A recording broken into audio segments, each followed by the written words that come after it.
What's up, everyone? It's the interview queen, Alicia Atout here on behalf of Knotfest, and we're at Slam Dunk with Ben from Neck Deep. Yo, hey, what's up? How are you? Good, very good, yeah. Finally headlining the festival that we got voted on as locals like 10 years ago. So yeah, it's a nice full circle moment. It's good. It must feel a little bit surreal, especially coming up on that 10-year anniversary too. Yeah. We've got some stuff planned for that. We're going to be playing some stuff that we haven't played in probably nearly 10 years. And yeah, with it being the anniversary year, we got some stuff planned around that, so yeah. I mean, speaking to that 10-year mark, that's no small feat. So when you think back to the beginning of the band, are there any specific memories that kind of come to mind? Anything you reminisce about? Oh, loads of stuff, yeah.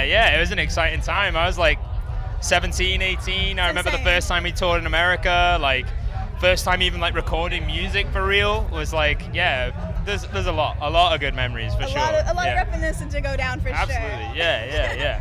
Well, when it comes to the new single, we're absolutely loving it here. Shut the fuck up. Yeah. So for you guys, when you were putting this track together, I would really love to know the behind the scenes and what sparked it from the jump. Cool. Yeah, well, we just after COVID, or like when some COVID restrictions lifted, we've been doing nothing, the band was a complete standstill. So we managed to be able to get together in like an Airbnb, just set up to write as many songs as we could.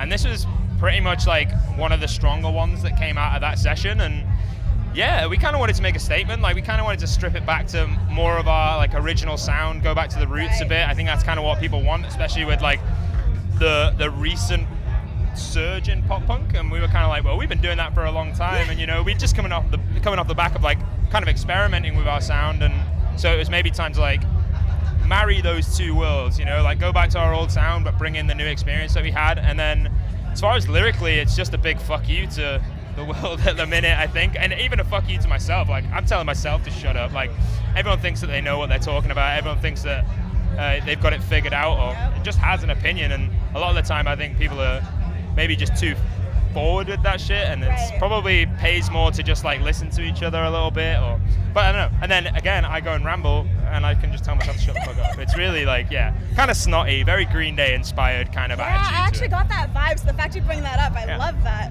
And the thing too is when I'm reading through and like listening to the lyrics, the thing that really stands out to me is the fact that you're really kind of focusing on the technology aspect as well, because I can't go I literally have all my research on my cell phone. Like you can't go anywhere without seeing that phone in people's hands. So is that something you're also kind of just sick of seeing too? A little bit, yeah. I think, technology is what it is.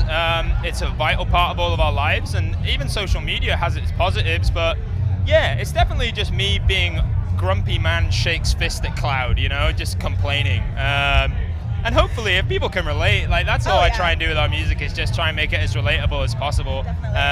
Try not to alienate too many people. It's not like everyone owns a cell phone.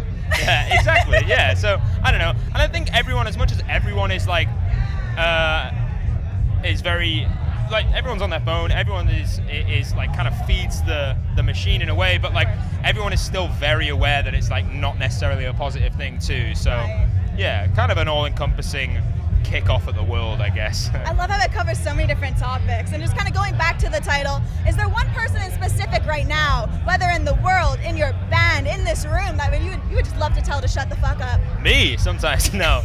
Nah, only Boris Johnson, I think. He'd probably be the only dude I'd willfully tell to fuck off. Yeah. Or at least top of the list, I think. I feel like a lot of people would agree on that one. Yeah, I had to fit in. I name dropped him specifically because, yeah. Please fuck that guy. Fuck him. Yeah. Fuck off, Boris. I couldn't help but notice in a lot of, especially the recent promo photographs, a lot of wrestling shirts amongst the band. Okay, that face said it all. Please explain. Yeah. Well, the wrestling connoisseur in the band is West, our guitarist, and he has like an obscene wrestling shirt collection, and like even now the value of wrestling shirts is like crazy, and he is. Had a good collection for a few years now, so he's sitting on some gold. But I think he just has that many that he has like no other shirts really. Although he's dropped some weight recently, go West, and they don't fit him anymore. Okay. So he's like kind of bummed. He's like stoked that he's made this like sick lifestyle change, but he's like, all my wrestling shirts are too big for me now, so I might have to steal some of them. But yeah, West is a huge wrestling fan. I dabble. I was about to say, has it rubbed on to you yet or not? A little bit, yeah. I was a big wrestling fan growing up, and like I think I'm probably the only one who's like willing to entertain West wrestling obsession. I'll like sit and talk to him. The other guys, I think, they're all zone out. They're just like, STFU? yeah, exactly. Yeah. For you mentioned watching it growing up. So do you have any standouts? I was always a big Rock guy. I love The Rock. I love Stone Cold. I was just Attitude Era.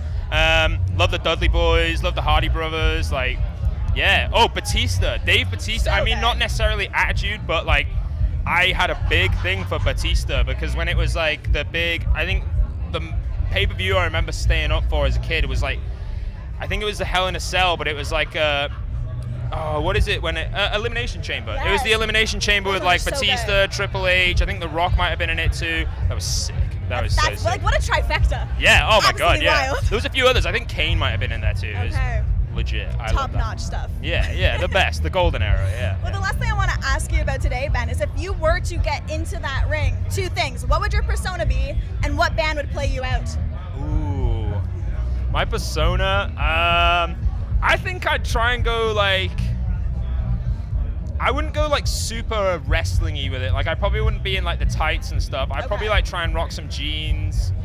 Like try and just like be kind of like punky. Yeah, maybe like more of a CM Punk kind of vibe. I think I would just play up to that. So pretty close to home, right? Yeah, I'd probably, because I think like the most, like CM Punk I think was so likable because it seemed like it was him. It didn't seem like it was necessarily like this big character he was playing.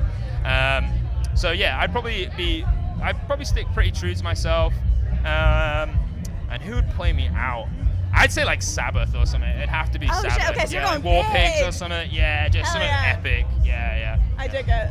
Well, Ben, thank you so much for catching up with us today on worries. Knotfest. We seriously appreciate it. Thank you. No, thank you. Cheers. Of course, to everyone watching, this has been Ben from Neck Deep. I'm Alicia Atout. And until next time, everyone, check out knotfest.com.